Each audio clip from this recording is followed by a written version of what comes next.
தமிழகம் எங்கும் கிளைகள் கொண்ட Annamal institute of hotel management and hospital management படிப்பில் சேர்வதற்கான அட்மிஷன் நடைபெறுகிறது. திரு டிஎஸ்எஸ் மணி அவங்கள்ட்ட இருந்து வார்த்தை தூங்குறேன். 3 தலைவர்கள் ஸ்டாலின், இபிஎஸ் ஒவ்வொருத்தருக்கும் கூட்டத்தை நம்ம தினம் பார்த்துட்டு இருக்கோம். இது என்ன செய்திகளை சொல்ல வருது? இந்த கூட்டம் எப்படி மாறும் 2026 தேர்தலுக்கு? இல்லை, அதாவது கலைஞர் சொல்வார், கூட்டம் கூடுவதற்கும் ஓட்டு போடுவதற்கும் சம்மந்தம் இல்லை. அதை வச்சு பார்த்தோம்னு சொன்னால் இது கூடிய கூட்டத்தை வைத்துக்கொண்டு வாக்குகள் என்ன ஒருத்தர் கிடைக்கும், ஒருத்தர் கிடைக்காது, அல்லது குறைவாக கிடைக்கும் அல்லது நிறைவாக கிடைக்கும் என்று மதிப்பீடு செய்ய முடியாது என்பது முதல் விஷயம். அது முதல்ல பார்க்கணும். அதற்கு அடுத்து பார்த்தீங்கன்னு சொன்னால் கூட்டம் கூட்டுவதில் கூட என்ன யார் அதிகமாக கூட்டுறோம் என்பது ஒரு சவால் இருந்துக்கிட்டு இருக்கு. இது மக்களுக்கு சம்மந்தம் இல்லாத விஷயம் என்றாலும் கூட, இது வாக்குகளுக்கு சம்மந்தம் இல்லாத விஷயம் என்றாலும் கூட அது ஒரு விஷயம். இப்படி ஒன்று நடக்கு. அதில் திமுகவை பொறுத்தவரை ஸ்டாலின் போன ஏன்னா அவர் தான் முதன்மையாக நிற்கிறாரு. அவர் போகக்கூடிய இடங்களில் தான் கூட்டம் எப்படி திரட்டப்படுது என்ற செய்தியெல்லாம் வருது. அது ரோட் ஷோவானாலும் சரி, மதுரை பக்கம் கிருஷ்ணகிரியில் ரோட் ஷோவானாலும் சரி, இப்போ நிறைவாக நடந்த சமீபத்தில் நடந்த 30 விழா கரூர் ஆனாலும் சரி, நல்ல கூட்டம் திரட்ட முடிஞ்சுதானா நிச்சயமாக திராவிட முன்னேற்ற கழகத்தால் நல்லது ஒரு கூட்டத்தை திரட்ட முடிகிறது. விஜய்க்கு தான் கூட்டம் வருது என்றெல்லாம் திருச்சி பேசிய போது அதற்கு பதில் கொடுப்பது போல கரூர் கீழேருந்து முட்டி மோதுற மாதிரி நல்ல, அது இயற்கையின் காரணமாக, மழை காரணமாக, மழை வருகிறது என்ற காரணமாக கலைந்து செல்லலாம், அது வேறு விஷயம். ஆனாலும் கூட அது நடந்த நிகழ்வு.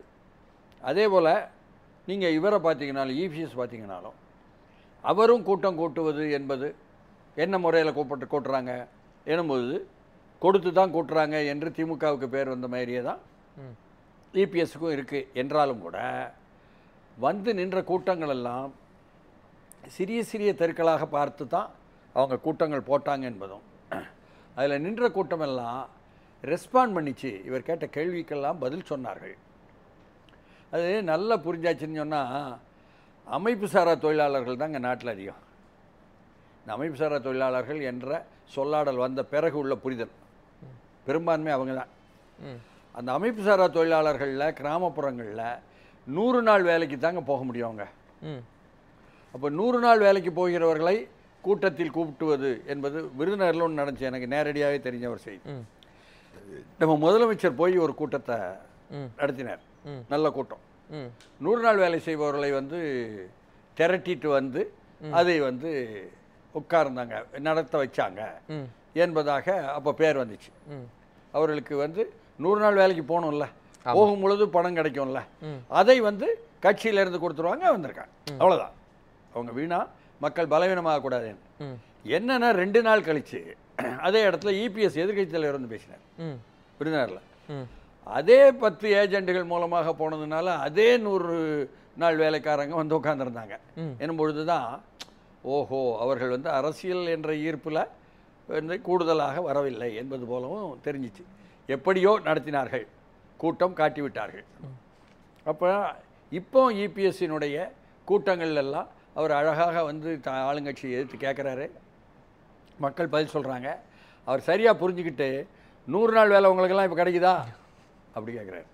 அவங்க அதுதானே கிடைக்கல 150 நாள் வேலை கொடுக்குறேன்னு சொல்லி போட்டு சொன்னாங்களா என்ன? ஆளுங்கட்சி திமுக சொல்லிச்சா வாக்குறுதி? ஆமாம். அப்போ இப்போ இன்னும் கிடைக்கல. அப்போ அவங்களுடைய ரெஸ்பான்ஸ் என்பதை அவர் அரசியலுக்கு பயன்படுத்தினார். இது அங்கே நடந்தது. இந்த 2 பேரும் இல்லாமல் விஜய்க்கு வந்த கூட்டம் என்பது தானாக வந்த கூட்டம், அல்லது விஜய் பார்க்க வந்த கூட்டம், அல்லது பார்த்து பரவசமடைய வந்த கூட்டம், அல்லது பார்த்து புரிந்து கொள்ள வந்த கூட்டம். சொன்ன தோனியில் சொல்லணும்னா கொடுக்காமல் வந்த கூட்டம், காசு கொடுக்காமல் வந்த கூட்டம். சீமானுக்கு அப்படி தான் வரும். சீமானுக்கு வருவது அதுதான். அப்படி கூட்டம் வருகிறது என்பது தான் விஜய்க்கு வந்திருக்கக்கூடிய இந்த பார்வையில் ப்ளஸ். ஆனால் இது ரசிகர்கள் கூட்டம் என்பதாக ஒரு கருத்து மேலோட்டமாக ஓடிக்கிட்டே இருக்கும். அது வந்து இது வாக்கு வங்கி அல்ல அப்படின்னு, இது வாக்கு வங்கி அல்ல அப்படின்னு சொல்லி ஒரு கருத்து வந்து திமுக அதிமுக பக்கம் பேசப்பட்டு கொண்டே இருக்கும். அது வாக்கு வங்கி ஆக போகிறதா, வாக்காளர்களாக அவர்கள் மாறப் போகிறார்களா, வாக்காளர்களாக மாறிட்டாங்க, அதற்கு பிறகு வந்து வாக்கு போட போகிறாங்க என்பது வந்து இவர் பேசும்பொழுது விஜய் இதுவும் நல்ல ரெஸ்பாண்ட் பண்ணுது. இந்த கூட்டமும் கூட பதில் சொல்கிறாங்க. என்ன பேசுகிறார், அவர்களுக்கு என்ன போய் எட்டிச்சு என்பதில் ஆழமான அந்தந்த வட்டாரத்தினுடைய பிரச்சனைகளை பேசுகிறாரானா பேசுகிறார். இபிஎஸ் தான் பேசினார், பொதுவாகவும் பேசினார், குறிப்பாகவும் பேசினார், இவரும் பேசுகிறார். அதனால் இதுவும் கூட அப்படி வந்து அதுலேயும் பாசிட்டிவாக தான் இருக்குது. இல்லை இது ரசிகர்கள் கூட்டம்தான் என்பதாக திமுக பக்கத்தில் இருந்து அடித்தடித்து மீண்டும் மீண்டும் சொல்வது என்பதையும் நாம் வந்து கேட்க வேண்டியிருக்கு. ஏன்னா எது சரி எது தப்புன்னு சொல்வதற்கு நாம் யார்? நாம் கேட்டுக்கொள்வது தான், பார்த்து கொள்வது தான், அதை எடுத்து இயம்புவது தான். இதுதான் வந்து இந்த 3 இடத்துலையும் வருது. ஆனால் இதில் திமுகவும் வேண்டாம் அதிமுகவும் வேண்டாம், யார் கூர்மைப்படுத்துகிறாங்க அந்த மக்களை அப்படிங்கிறது என்பது விஜய் பக்கத்திலேருந்து வருது. திமுகவும் வேண்டாம் அதிமுக வேண்டாம் என்பது மட்டும் இல்லாமல் கூர்மைப்படுத்துவது விஜய் பக்கத்திலேருந்து வருது. ஏன்னா அவர் கேட்குற கேள்விகள், ஆள்வோரை எதிர்த்து அவர் போடக்கூடிய அந்த அம்புகள் என்பதெல்லாம் என்ன பெரிய அளவுக்கு ஒரு சவால் விடுற போக்கில், அதாவது அரசியலில் சவாலாக பேசுவது என்பதும் அதில் சவாலான கேள்விகள் கேட்பது என்பதும் போய் எட்டும்னு தமிழில் சொல்லக்கூடாது, ரீச் ஆகும். என்ன அப்படி தான் சொல்லணும். அந்த கேள்வியை இபிஎஸும் கேட்குறாருல்ல, அப்போ நிச்சயமாக இபிஎஸ் கேட்குறாரு, இல்லைன்னு சொல்லலை. ஆனாலும் என்ன இபிஎஸ் கேட்பதற்கும் விஜய் கேட்பதற்கும் வித்தியாசம் என்னென்னா, பிரபலம் என்ற அம்சம் என்ன அது வந்து கடைசி மக்கள் வரை போய் கவனிக்கப்படும் என்பது. இபிஎஸ் கூட்டங்களையும் கவனிக்கிறாங்க, ஸ்டாலின் கூட்டங்களையும் தான் கவனிக்கிறாங்க. கவனித்து மக்கள் வந்து ஆர்வமாக கேட்பது என்பதை பார்க்குறோம்.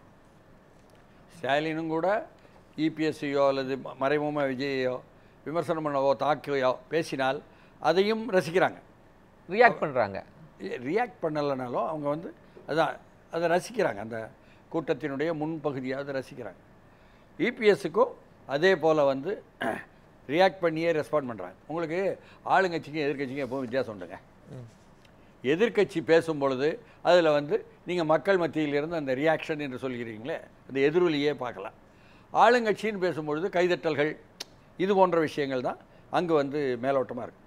அதனால் அதை வைத்து கொண்டு தீர்மானிக்கவும் கூடாது. இதே சமயம் எதிர்கட்சியாக திராவிட முன்னேற்ற கழகம் இருந்து அதில் ஸ்டாலின் பேசிய பேச்சு என்றால் பெரிய அளவுக்கு இப்போ கரூரில் வந்து செந்தில் பாலாஜியை பற்றி மிகச்சிறந்த அளவுக்கு புகழ்ந்து பேசினார். ஆனால் எல்லா இடமும் வந்து வைரலாக வந்துக்கிட்டு இருப்பது என்ன, 2021 எதிர்க்கட்சியாக ஸ்டாலின் இருக்கும்பொழுது, எதிர்க்கட்சி தலைவராக இருக்கும்பொழுது இதே செந்தில் பாலாஜி இதே கரூரில் என்ன கடுமையாக குறிவைத்து வேறு யாரையும் தமிழ்நாட்டில் இவ்வளோ தூரம் பேசியது என்பது வைரலாக போய்கிட்டு இருக்க ஒரு பக்கம். அப்போ வந்து கைதட்டி ரசிக்காங்க. அது என்னென்னா, ஆள்வோர் யார், அவரை எதிர்த்தரப்பிலிருந்து என்ன சொல்கிறார்கள் என்பதை ஒட்டித்தான் அந்த உணர்ச்சி வசப்பட்டு மக்களுடைய ஈடுபாடு என்பதை நீங்கள் பார்க்க முடியும்.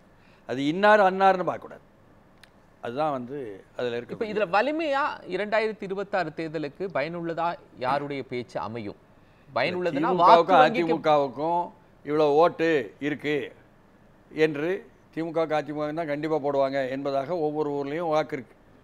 இது தவிர வெளியே உள்ள கட்சி சார்பற்ற வாக்குகளை ஈர்ப்பது என்பதற்காக தான் அவங்க பேசுவது, செய்வது, தங்களுடைய தொண்டர்களை ஊக்குவிப்பது என்பதற்காக சேர்த்து பேசுவது.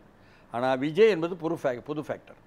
அதனால் இவர் பேசுவதும் இவர் அரசியலில் வந்து கணீர்னு அடிப்பதும் தெரிச்சு விடுவதும் நிச்சயமாக பலன் வந்து என்ன அவருக்கு கிடைக்கும்.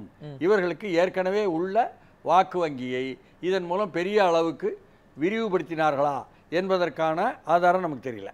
ஆனால் விஜய் என்பது நீங்கள் வந்து இல்லாததிலிருந்து தொடங்குவது தானே. அதனால் எவ்வளோ தொடங்கினாலும் அது வந்து அவருக்கு பலன் தானே. அந்த மாதிரி வந்து பலன் கிடைக்குது. இது வந்து திருச்சி, அரியலூர் மட்டும் இல்லை,